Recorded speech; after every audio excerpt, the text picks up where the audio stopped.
आरफा ऐसे मत करो, मुझे बहुत दर्द हो रहा है, बस थोड़ा सा सब्र कर लो, ये आखिरी बार है, इस के बाद मैं तुम्हें ऐसा करने को नहीं कहूँगी। मेरा नाम आरफा है और ये कहानी है मेरी जिंदगी के इस मोड़ की, जिसने मुझे अंदर से मुकम्मल तौर पर तोड़ भी दिया और फिर मुझे दोबारा जीना भी सिखा दिया। मैं लाहौर की एक मशहूर यूनिवर्सिटी मैं पढ़ती थी और लड़कियों के हॉस्टल में रहती थी। मेरी ज़िंदगी बहुत सादा और मामूल के मुताबिक थी।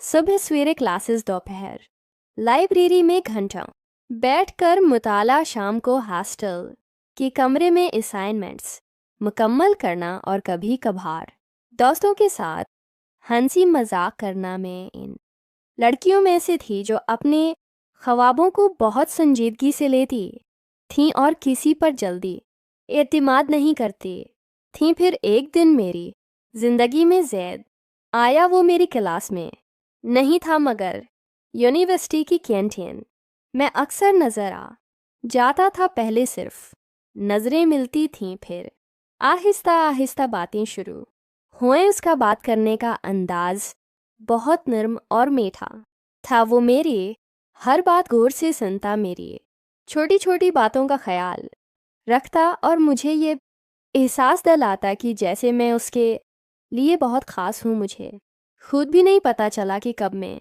उसकी बातों पर यकीन करने लगी और कब वो मेरी आदत बन गया। हम रोज़ मिलने लगे, कभी कैंटीन में, कभी यूनिवर्सिटी के हरे भरे लान पर बैठकर घंटों बातें करते। वो अपने ख्वाब सुनाता, मैं अपने सुनाती और हर बार यही कहता कि वो मुझे कभी अकेला नहीं छोड़ेगा। मैंने पहली बार किसी लड़के के सामने अपना दिल मुकम्मल तौर पर खोलकर रख दिया था। वक्त गुजरता गया और मेरा एतमाद उस पर दिन बे दिन बढ़ता गया। एक दिन उसने कहा कि वो मुझसे कुछ वक्त अकेले में गुजारना चाहता है, बस सुकून से बातें करने के लिए। मैंने पहले थोड़ी हिचकिचाहट महसूस की, मगर फिर खुद को समझाया कि वो मुझसे सच में मोहब्बत करता है। वो कभी मेरा बुरा नहीं सोच सकता। मैं उसके कमरे में चली गई। वो दिन मेरी ज़िंदगी का सबसे बड़ा और सबसे दर्दनाक मोड़ बन गया। मैंने अपनी हदों को पार कर दिया, वो कदम उठा लिया जो मुझे कभी नहीं उठाना चाहिए था। इस वक्त में जज्बात की गिरफ्त में थी और मुझे लगा कि ये सब मोहब्बत का हिस्सा है। मुझे नहीं पता था कि उसी लम्हे वो मेरे एतमाद को अपने फ़ायदे के लिए इस्तेमाल कर रहा था। इसके बाद कुछ दिन तक सब कुछ वैसा ही रहा जैसा पहले था। वो मुझसे मिलता रहा, बातें करता रहा और मैं यही समझती रही कि सब ठीक है। फिर एक रात उसका मैसेज आया कि वो मुझसे फ़ौरन मिलना चाहता है, यूनिवर्सिटी से बाहर। इसकी बातों में एक अजीब सा दबाव था, मगर मैं फिर भी चली गई। जब मैं वहाँ पहुँची तो मेरा दिल एकदम बैठ गया। वो अकेला नहीं था। इस लम्हे मुझे ऐसा लगा जैसे ज़मीन मेरे कदमों के नीचे से निकल गई हो। मुझे समझ आ गई थी कि मैं किस जाल में फंस चुकी हूँ। इस रात के बाद मेरी ज़िंदगी बदल गई। मैं कई दिन तक किसी से नहीं मिली, हॉस्टल के कमरे में बंद रहती, न किसी से बात करती, ना क्लास में जाती। आईने में खुद को देखने की हिम्मत नहीं होती थी। फिर उसके मैसेजेस आने लगे। पहले वो नॉर्मल बात करता जैसे कुछ हुआ ही ना हो, फिर आहिस्ता आहिस्ता इसका लहजा बदलने लगा। उसने मुझे वो चीज़ दिखाई जिसने मेरी सांस रोक दी। वो वीडियो, वो लम्हा जो मैंने मोहब्बत समझकर जिया था, उसने उसे एक हथियार बिना लिया था। वो मुझे बार बार बुलाता और कहता कि अगर मैंने इसकी बात ना मानी तो वो सब कुछ सबके सामने ले आएगा। मैं खौफ में जीने लगी। हर वक्त यही लगता कि कोई मुझे देख रहा है, कोई मेरे बारे में जानता है। मैंने खुद को मुकम्मल तौर पर खो दिया था।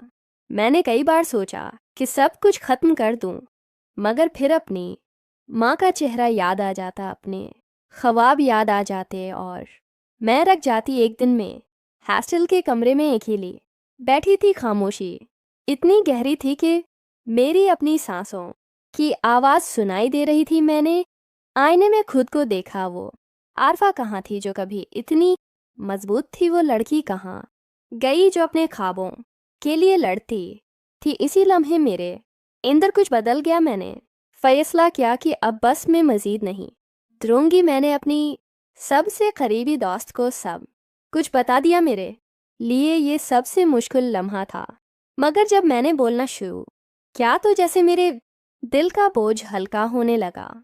इसने मेरा साथ दिया। फिर हमने एक इस्ताद से बात की जिस पर हमें मुकम्मल एतमाद था शुरू हुआ। मैं बहुत डर लग रहा था, मगर जब मैंने सच बोलना शुरू किया तो मुझे एहसास हुआ कि मैं कमज़ोर नहीं हूँ। मामला आगे बढ़ा, तहकीकात शुरू हुई और आहिस्ता आहिस्ता वो सब कुछ सामने आने लगा जो वो छिपाना चाहता था। आखिरकार उसे अपने किए का अंजाम भुगतना पड़ा। ये सब आसान नहीं था। लोगों की नज़रें, इनके सवालात, इनकी बातें, सब कुछ बर्दाश्त करना पड़ा। मगर एक फ़र्क आ गया था, मैं अब खामोश नहीं थी। मैंने अपनी आवाज़ उठा ली थी। वक्त के साथ साथ मैंने खुद को संभाला, दोबारा क्लासेस में जाना शुरू किया, दोबारा किताबों में दिल लगाया और आहिस्ता आहिस्ता अपनी ज़िंदगी को वापस अपने हाथ में लिया। आज जब मैं पीछे मड़कर देखती हूँ तो मुझे वह आरफा याद आती है जो मासूम थी, जो सिर्फ मोहब्बत चाहती थी। मगर आज की आरफा मजबूत है। उसने सीख लिया है कि मोहब्बत में भी अक्ल ज़रूरी होती है, और सबसे अहम चीज़ अपनी इज्जत और अपनी हदें होती हैं। मैं आज भी यही कहती हूँ कि अगर कभी ज़िंदगी में अंधेरा आए तो खामोश न रहो, क्योंकि खामोशी इंसान को अंदर से ख़त्म कर देती है और सच इंसान को दोबारा जीना सिखा देता है। लेकिन ये कहानी यहाँ ख़त्म नहीं होती, क्योंकि इसके बाद मेरी ज़िंदगी में एक नया बाब शुरू हुआ। जब ज़ैद को सज़ा हो गई तो लोगों की ज़बानें रख गईं, मगर मेरे अंदर का दर्द अब भी जागता रहा था। मैंने सोचा था कि अब सब कुछ ठीक हो जाएगा, मगर हकीकत कुछ और ही थी। हॉस्टल की लड़कियां मुझे देखकर सरगोशियां करने लगीं। कुछ ने मुझसे दौर होना शुरू कर दिया, कुछ ने रहम की निगाह से देखा, जबकि कुछ ने मुझे इल्ज़ाम देना शुरू कर दिया कि शायद मैंने खुद ही ये सब क्या होगा। ये बातें मेरे दिल को छलनी कर देती थी, मगर मैंने फैसला किया था कि अब मैं खामोश नहीं रहूंगी। मैंने यूनिवर्सिटी के वेमन डेवलपमेंट सेल से रब्ता किया और वहां जाकर अपनी पूरी कहानी बयान की। उन्होंने मुझे कानूनी मदद दिलाई और एक काउंसलिंग सेशन में भेजा, जहां मैंने अपने अंदर के ज़ख्मों को खोल कर रख दिया।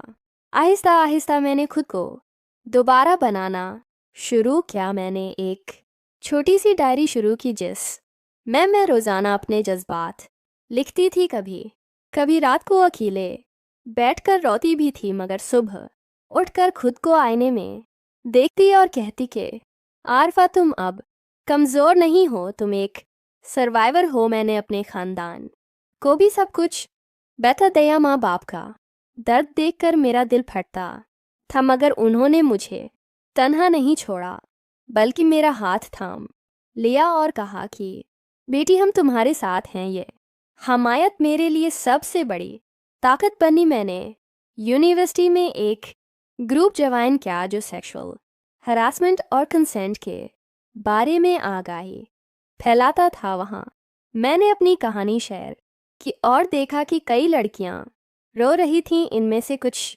ने मुझे बताया कि उनके साथ भी ऐसा ही हुआ था, मगर वो डर की वजह से खामोश रहे। मेरी आवाज़ ने इन्हें हौसला दिया और आहिस्ता आहिस्ता हम सब मिलकर एक छोटी सी मुहिम शुरू कर दी, जिसका नाम रखा गया अपनी हदों की हिफाजत।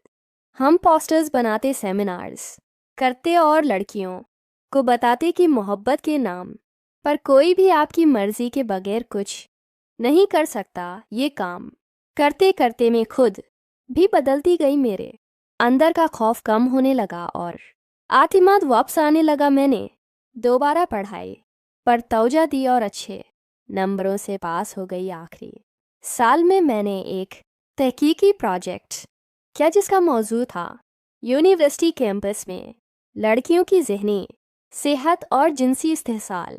ये प्रोजेक्ट यूनिवर्सिटी में बहुत सराहा गया और मुझे एक अवार्ड भी मिला। जब मैं इस स्टेज पर खड़ी होकर अपनी कहानी सुना रही थी तो मेरे आंसू रोक ना सके, मगर वो आंसू अब कमज़ोरी के नहीं बल्कि फ़ख्र के थे, क्योंकि मैंने अपने दर्द को ताकत में बदल दिया था। जीत को झील हो गई थी, मगर उसकी याद अब भी कभी कभी आ जाती थी, मगर अब वो याद मुझे डराती नहीं बल्कि मुझे मज़ीद मजबूत बनाती थी। मैंने सीख लिया था कि ज़िंदगी में अंधेरा आता है, मगर इस अंधेरे में भी रोशनी का एक रास्ता ज़रूर होता है। बस हिम्मत रखनी पड़ती है और आवाज़ उठानी पड़ती है। आज मैं एक मुख्तलिफ आरफा हूँ जो पुरानी आरफा से ज़्यादा समझदार और ज़्यादा हसास है। मैं अब लड़कियों को मशवरा देती हूँ कि मोहब्बत में भी अक्ल का इस्तेमाल करो, अपनी हुदूद को कभी मत छोड़ो, और अगर कोई गलत काम हो तो फ़ौरन आवाज़ उठाओ, क्योंकि खामोशी सिर्फ आपको ही नहीं बल्कि दूसरों को भी खतरे में डालती है। मेरी ये कहानी अब सिर्फ मेरी नहीं बल्कि हर इस लड़की की है जो इस जाल में फंसी हुई है और चाहती है कि बाहर निकले। मैं आज भी यही कहती हूँ कि सच बोलने से डरो मत, क्योंकि सच तुम्हें आज़ाद कर देता है।